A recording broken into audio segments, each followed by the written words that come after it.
I want to just share some of my story, which means I'm going to get a little messy. Is that okay? Yeah? This is going to get weird. All right.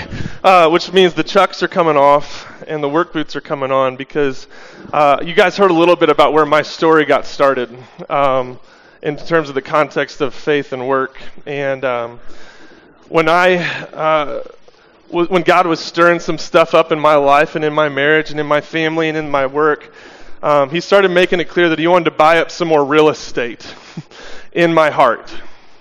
You all know what I mean? Like when God says, "Hey, I'm about ready to do something. I've got some work, and it's gonna require you to maybe get some boots on, and maybe roll up your sleeves."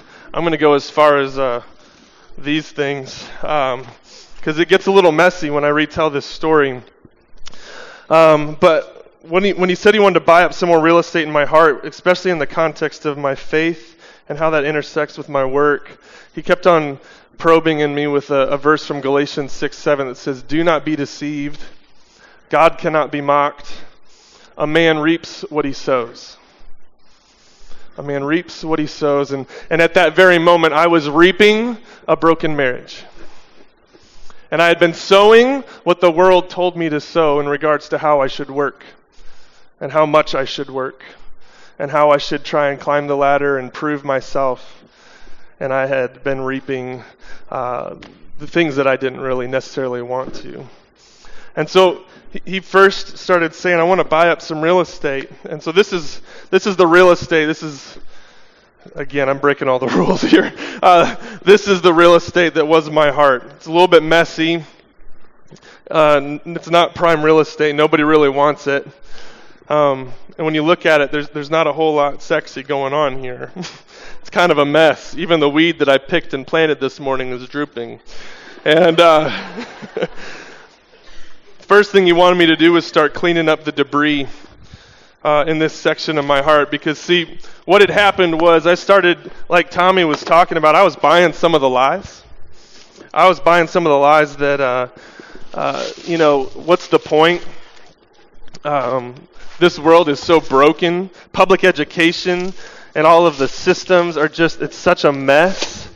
Once I got into the business world, it's really easy to fall prey to some of the lies that all business is bad. Because if it's for profit, then it can't be for good, right? And I had bought that lie, hook, line, and sinker. And it was a mess. Nothing good could grow in this. You know what I mean? Like nothing good could grow. And he started saying, "Robbie, you need to get rid of that stuff. I've got more I want to do in the context of your work, in the context of the way you look at work and the way you look at this world." He started telling me that he wanted to use me as part of his redemptive work. He wanted to use me as his hands and feet to bring about new creation in the world, not just in the lives of the people I work with, but actually through the work I was doing. He was using that, and he wanted to use it more. The next thing he started telling me was he wanted me to start pulling up some weeds. I got some gnarly ones. My kids think these are cool. I don't. Some of the gnarly weeds that were kind of coming up for me were primarily around. I had this like fictitious staircase in my head, and actually it was in my heart. In my head, I knew what James says about the priesthood of all believers and what Charlie had talked about earlier, that all of us are created to do good work and created with purpose. But in my head, I had kind of had the, if I was on mission in Africa feeding the poor kids, that's a higher calling, right? Or on staff here at church, and that's a higher calling. And then next tier down would be like teachers and nurses and doctors, right? Because they're like just below holy, and they've got they're a little bit better, obviously, clearly, than those of us who are in the business world, right? Because what could God do with business? And these are weeds that were really choking out any opportunity that I had for anything good to grow in the context of my heart as it related to work. And I had to get rid of those things. I had to pull that stuff out. And when you start to pull that stuff out, you start to look and you get to see the soil, which good to know there's something under here. There's some opportunity to grow some things, but when I see the soil, I also see a bunch of rocks. And for me, the rocks, these big, heavy, nasty things, nothing good can grow in soil that's full of rocks. And for me, the rocks in particular that were holding me up from growing more good things that God wanted to do in my heart and in my life, were the little voices that every time that Mike Baker got up and preached, where his calling was on front and center stage in front of all of us, where in my head I said, unless I'm doing that, I'm not any good. God can't really use me. That was a big rock. Actually, that was a lot of rocks. Still some days it creeps up and wants to get back in my garden. It's a lie. I had to start pulling that stuff out. There's some more rocks, and most of these rocks, really, if I'm being honest, they're all comparisons. I don't know what comparisons look like for you guys, but for me, being born and raised here in Blono, and I'm still here, right, I kind of thought, hey, when do I get to go do something cool?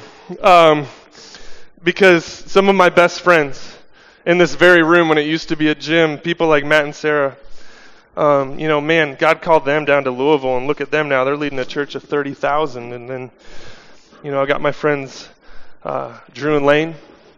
God called them, and they're out in Las Vegas, and they're reaching out to the least of these. Got my friends Chris and Lindsay, and they're planting churches in San Diego and training pastors in Dominican Republic, and I'm in Bloomington Normal still. And I'm going, God, what in the world? When can I be used to do something cool, good, big for you? And y'all, when I started uprooting that stuff, it made me aware of how much of us are riddled with comparison. And I don't know what you guys compare your lives to. I've got some guesses because I have a lot of conversations with y'all. I'm guessing that some of you might, look at Mike Baker on Sunday mornings and do the same thing. Let me tell you, that's not going to grow anything meaningful in your life if you keep comparing yourself to people on stage, or Nikki Green coming up here and being all sweet and awesome and cute. And it's like, if you keep on comparing your insides to someone else's outsides, you're going to reap what you sow, which is bitterness and envy. And it didn't get me the places that God really wanted to take me. I don't know why some of you are in this room. Maybe you're working moms, and you've got some fictional idea that if you were staying at home, you would be loving your kids more. Maybe that's the rock that you've got in your garden of your heart. Maybe some of you are stay-at-home moms, and you're looking at the working moms and going, they're actually contributing to society, and I'm just raising these stinking kids. Whatever your comparison is, I don't really know what it is, but we all have our brand of Joneses that we want to be like, right? And y'all, God wants to use these other people in our lives as signposts to help us get someplace maybe that he wants us to go, but he doesn't want them to be the bar by which we judge and criticize if we're good enough or if we're matching up, because that doesn't reap any harvest of anything good. For me, I had to root that stuff out. I had to get those rocks gone. And I needed to be comfortable in my own skin. That's what the whole clarity and calling stuff is just figuring out, who am I? What am I called to do? What am I actually good at? What's the need in the world that I'm best suited to meet? I don't know what rocks or weeds you've got in your garden, but maybe tonight as we've talked, there's some stuff that you need to get out. And I'm no expert here, but I'm a little bit on the other side of this and going, it's worth it. You're going to get a little messy doing it, but it's absolutely worth it. Once I kind of cleared the soil, it began to be time to begin enriching the soil. So the next thing that God just started asking me to do and providing resources for me to do was just learning more about what he has to say about the goodness of work. And what that looks like for me. Oh, there it is. little peat moss on the action, huh? What that looked like for me was I started reading some books. Watch out. Started reading books. One in particular was by a guy named Tim Keller. Have you all ever heard of Tim Keller? He wrote a book called Every Good Endeavor. If you are reading people or audiobook people, it's a really great book. And Every Good Endeavor is like a three-part theology of work. And what that looks like is he talks about that work was there before the fall. Did y'all know that? Work was in Genesis 1. It was Genesis 1. In the beginning, God worked. And then he created man and said, hey, take this and continue co-creating in my image. And he talks about that. Then he talks about what happened as a result of the fall, and then what God calls us to as a result of the gospel. So it's a beautiful work. I started reading that kind of stuff. I started reading a book called Heaven by Randy Alcorn. And I don't know about you guys, but sometimes I hear some sermons about heaven, and it sounds like a lot of little cute baby angels and like a lot of singing, which I lose my voice by like 8:30 every night. You're about to hear it, and it doesn't really I don't know, resonate for me, and that's partly because I'm not getting the full narrative of what God says in His Word about what eternity actually looks like, because it looks a lot more like doing the things we were created to do, the work we were created to do in the garden. He has for us to do in eternity, and that just really helped, stir some beautiful soil up where I can actually start to maybe think about planting some things. Other great books and resources were, y'all know Bob Goff? He wrote a book called Love Does, and I've been following Bob for a few years now because he's invested into a lot of people that I care about. And he's just a normal dude. A normal dude who chooses to take God's word seriously when it says He wants us to have abundant life. And every chapter you could read on its own. And it's just, every chapter starts off with, I used to think, but now I know. And just a lot of the misconceptions that we all have about this world and about this life, and just beautiful, real, normal stories of a guy who chooses to live an extraordinary life because he thinks he's taken God at His word. And so him and his wife Maria Goff, she wrote a book called Love Lives Here, have really just stirred some beautiful stuff up in my heart. And so maybe that would be an encouragement for you guys as well.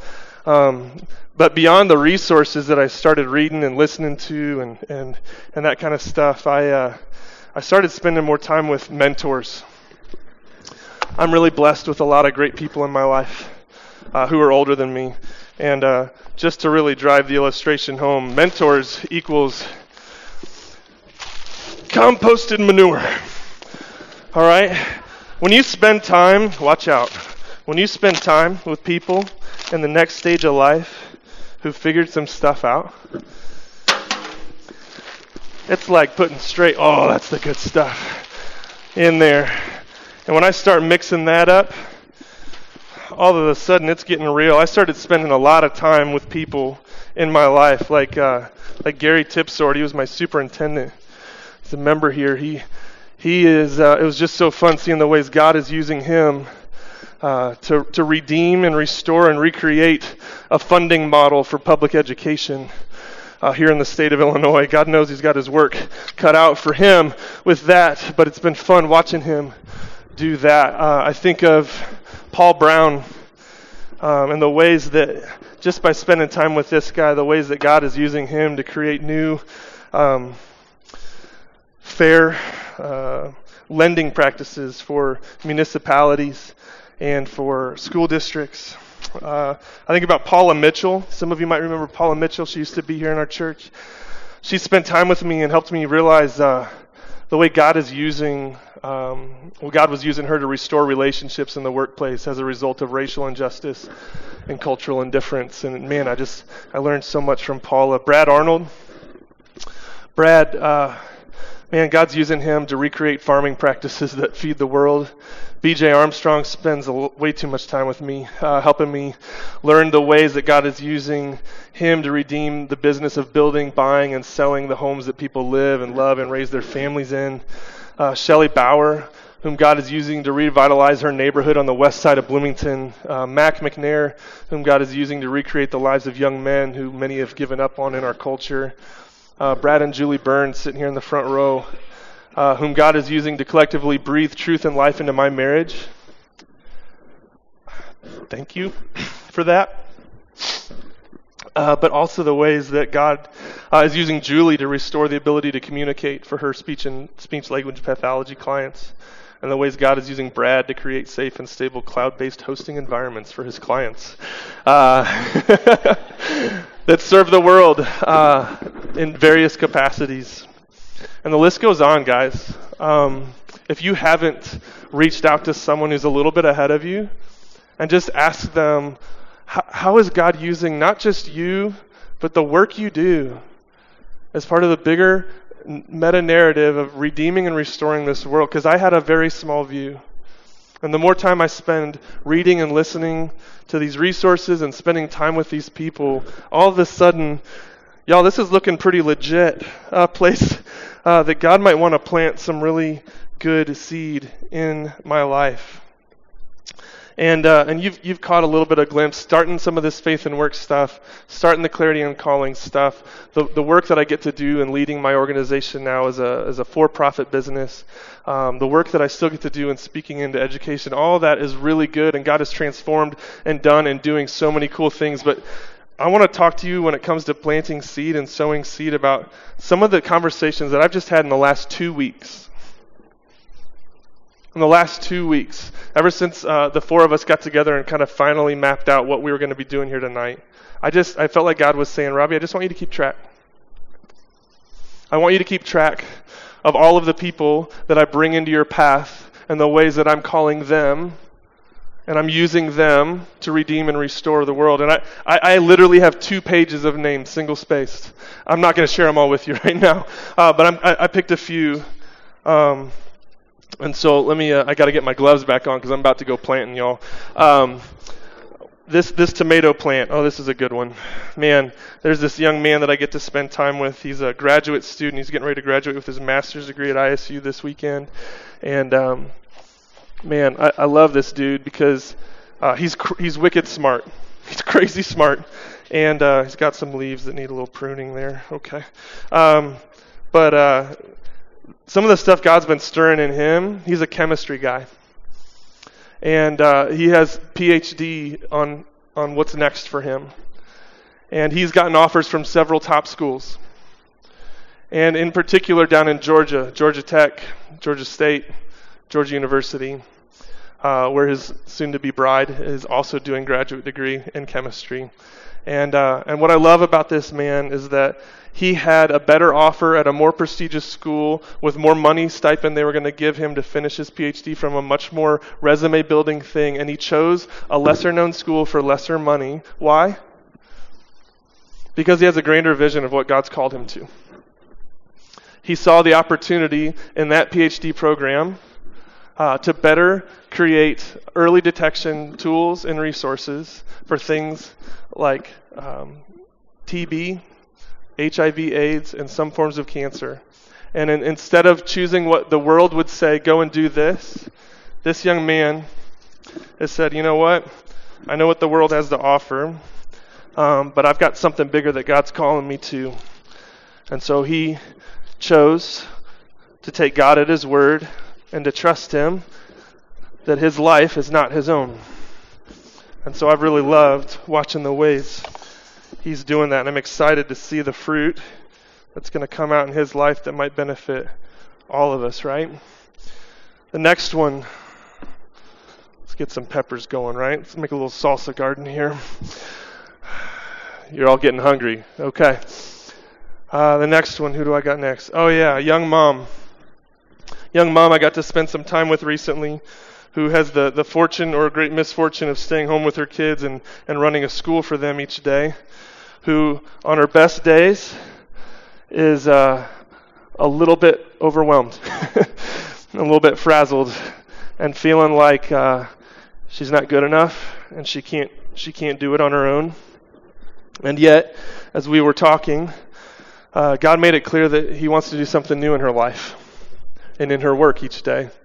He wants her to surrender her control over her environment, over how clean her house is, how good those meals are, and feels like God is calling her to raise up a 2 and 3 generation family of Christ followers that are going to go and change the world.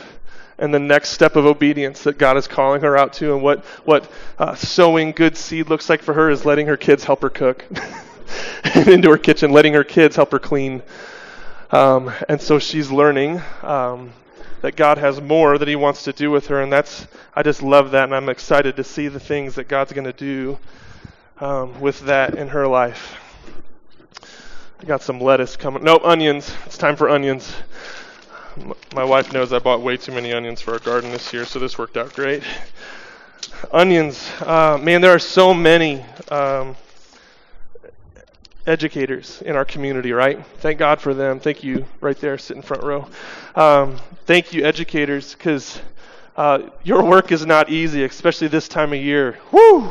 And especially, there's been some higher educators that I've gotten to spend time with who feel specifically like God is calling them to start using the autonomy and creativity and flexibility in their curriculum to lean into their students, helping them better understand who they are and who God has created them to be. They don't have to use that language, but they get to use that opportunity to speak truth into the lives of young people every day.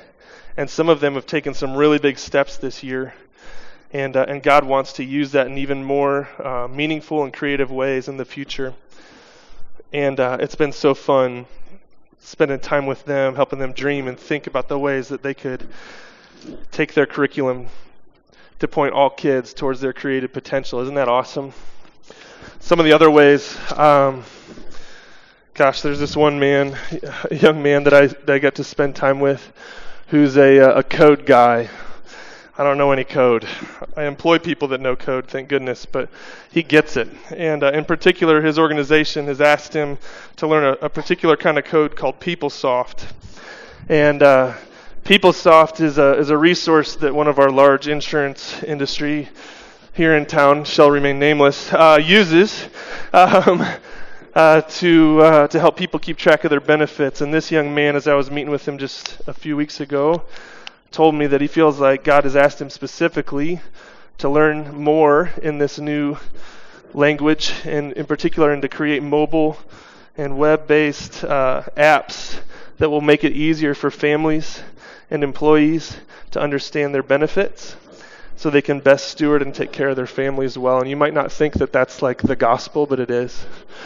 And I love that about him and his heart, and I'm excited for the things he's gonna sow and reap here in our community as a result of his faithfulness.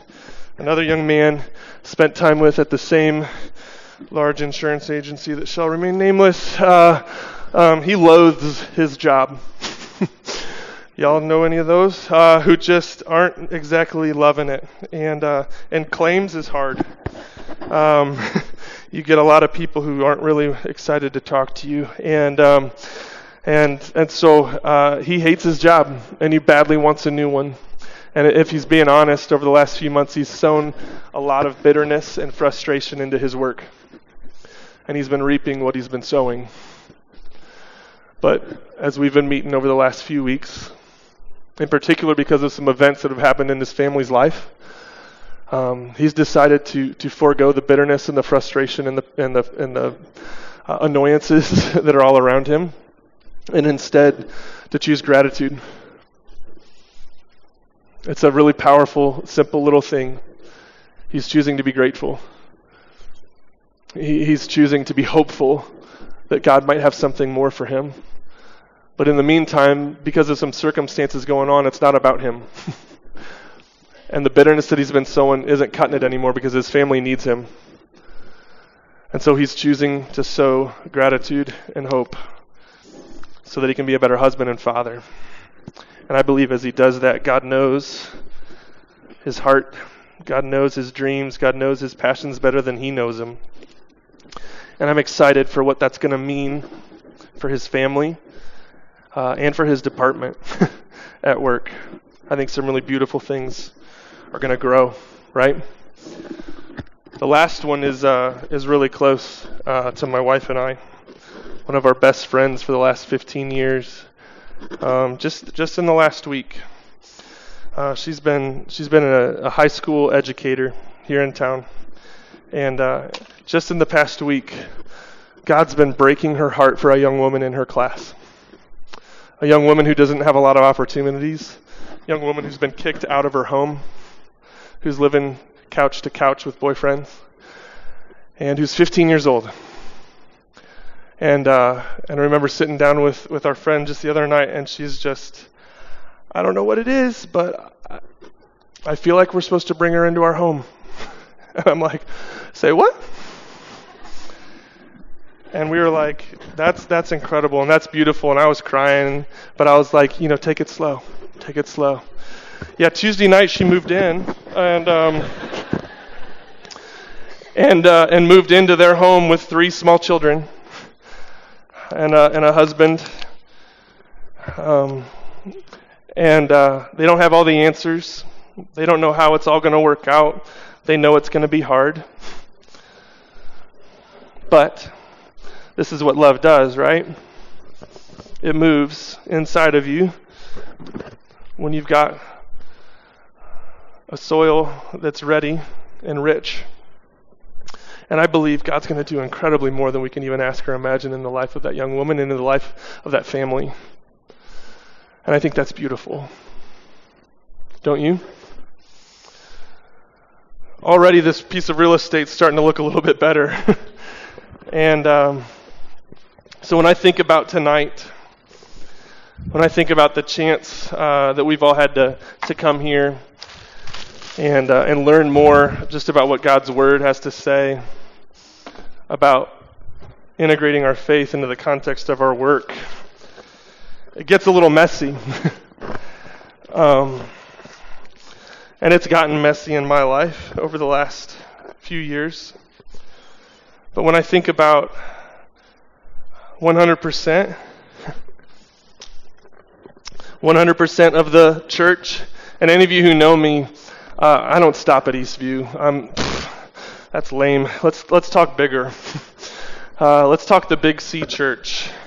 Let's talk about what 100% of the believers here in our community. Imagine with me what 100% of the people who claim Jesus is King, if they were to surrender their life. If they were to do the hard work of pulling up the weeds and all the trash and the stuff that God had, that we had allowed into our heart, if we would pull that stuff out and get rid of it and make space for God to move, just imagine if we were 100% engaged in hundreds of workplaces across Bloomington Normal. That gets me all lit up. That's what gets me out of bed in the morning, because I'll be honest, I spend time with a lot of you who are hurting and broken, who find your way to me in one way or shape or another, and I sit down across the table from you, and it's just hurt and pain and vitriol as it relates to the work that you've been doing. And I know, and I get it, and it's hard. But when I read a book again a while back, I forget, it was a Tozer book, and in the beginning of the book it said, my fear is that the American church are sitting at the banquet table of the Lord, but they're starving. And that's a lot of times what I get when I sit down with people of faith here in our community. They're going, I know there's more, there must be more to this life, but this is not working. And that gets me excited because what the world has to offer doesn't work. I've experienced that, and many of you have as well. When I think about 100%, I get really excited. And so as I close, I just want to pull from Matthew 5. If you're a young adult, you've heard me stick on this same stupid verse for the last 3 years. I'm sorry, but I just can't get rid of it. Matthew 5, especially in the Message version, verse 13 says this: "Let me tell you why you are here. This is Jesus speaking. He says, let me tell you why you are here. You are here to be salt seasoning that brings out the God flavors of this earth. Have y'all seen that? When you're at your best, that not only are the God flavors coming out of your life, but you're bringing them out of the lives of others around you. He goes on to say, if you lose your saltiness, not like that saltiness, like God saltiness, how will people taste godliness? You've lost your usefulness and you will end up in the garbage. And y'all, most of the time when people contact me and need help getting unstuck, they feel like they've been tossed in the garbage because they've lost a glimpse of who they were created to be, and they've lost their saltiness. Maybe that's you here tonight.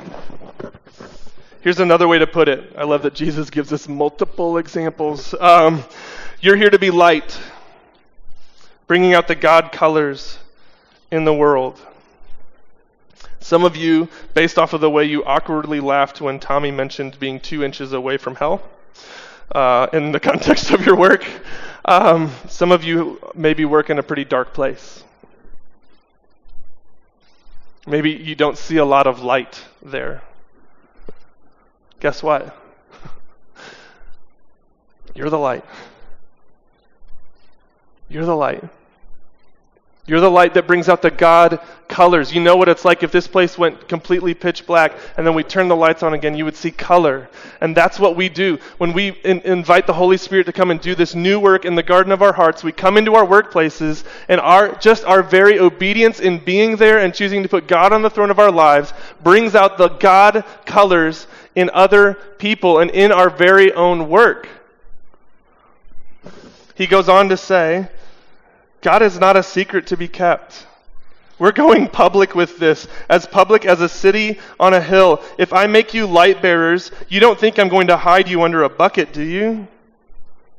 And y'all, some of us have been putting ourselves under a bucket thinking that this is my faith on Sunday and this is my work. And I don't see how these two can compute. And I'm telling you, in the world's economy they don't, but in the reverse economy of Jesus, they absolutely do. We're going public with this. Now that I've put you there on a hilltop, on a light stand, in your work context, whatever is waiting for you tomorrow morning. Some of you nurses tonight, right? He says, shine. Shine. Shine. Keep open house. Be generous with your lives. By opening up to others, you'll prompt people to open up with God, this generous Father in heaven. You want to know what light and salt look like? It looks like one last story, and I'll close with this. I got a text just this last week from a man that I get to do life with and who I love dearly. And he texted me and he screenshotted to me a message from another one of his coworkers. And he just screenshotted it to me and said, hey, read this and pray. And I was like, I'm in. I love covert ops. It's so fun. And let me tell you a little bit about what this message said, this text message that he got sent from a coworker to him. It says, what's your secret? Like, how do you keep coming to work with a smile on your face every day and just keep on going? I'm starting to feel like I'm barely treading water and holding everything together. It seems like there's always someone not happy, someone looking for something that's missing, always problem after problem. And then even when you feel like you did a good thing, like you're making a difference and starting to be able to easily breathe again, someone tells you it's not good enough. Do you hear the darkness? I love this. His next question to my friend was, what's the secret, man? There's a great emoticon in here too. I'll skip that. How do you continue to take all the phone calls, respond to all the emails, and still portray yourself as if you've got everything together? I keep telling myself I'm only one person and I'm doing the very best I can, and it's really not working anymore. I find myself hoping for horrible things to happen just so I can get a break.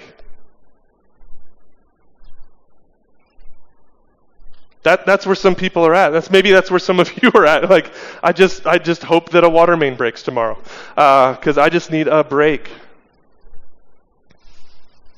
And here's this guy who's reaching out to a friend, someone who follows Jesus, someone who a year and a half ago whose marriage was completely falling apart because he had pursued the way that the world said, climb the ladder, keep working harder, work more hours, do more things, prove yourself. Who cares how much you're not home or how much time you're not spending with your kids? Hey, remember where you're going. Once you get there, then you can do that. And he bought that for a while. Until just like me, his marriage came to a head. And a year and a half ago, he said, what's the point? What am I doing? This isn't working. God, if you're saying that you've got a better way to do this thing, I'm in. So a year and a half ago, him and his wife surrendered their lives more fully to Jesus. And now, he's getting texts like this. Now, as he's leaving work to go and spend time with his kids, to coach baseball, as he's working differently than anyone has ever worked in his organization before, things like knowing his employees and knowing his peers, things like caring about them, things like understanding their unique gifts, talents, and abilities and using their gifts to better leverage those resources in the context of the project work that they're doing. He's driving differently. If you were to look at the GPS map on what his truck does to other people's truck, it's different because he's surrendered his work to God, and God has actually helped him reach and exceed all of his goals despite the way that the world says that can't be possible. And now he's got his leadership looking at him and going, you know what, we actually want to circumvent, and we want to take you up the rung a little bit faster. What? And he's got peers in his work reaching out to him and saying, hey man, what's the secret? I don't know what brought you here tonight, but I'm guessing that you've caught a glimpse that God has more for your life. God has more for your work. And as I've been going around Bloomington Normal the last few years talking about this concept, I've realized that every single adult in Bloomington Normal will talk to me about their job. It's low-hanging fruit, y'all. We don't have to go on some missions trip. We don't have to raise a bunch of money. We can just show up and ask people, what's working? What's not? Yeah. Here's what God's teaching me. Like, it's not that hard. But it seems really hard when we're in the midst of the darkness. But Jesus died on the cross and said, I want to give you life and life to the full. And I think many of us have missed the low-hanging fruit of the 40 hours of work that we have each week. So I don't know why you came in here tonight, but maybe you've been buying some lies, and you've got some weeds and some rock and some nasty stuff that you just need to get rid of, and you need to lay those down at the foot of the cross and say, God, take over. Talk to me about who I actually am and how you want to use me. What's the need in the world that I personally am best suited to meet because of my story, my giftedness? I want to be used. Maybe some of you need to start spending more time reading the right books and spending time with mentors and people above you. Maybe some of you who've got a little bit more gray or white hair need to turn around and invest in the next generation behind you and help make some healthy soil where God can do some really beautiful life and work in the lives of others. Maybe some of you are here tonight and you need to start sowing some good seed. I don't know what it is, but I'd like to pray for you right now. Is that okay?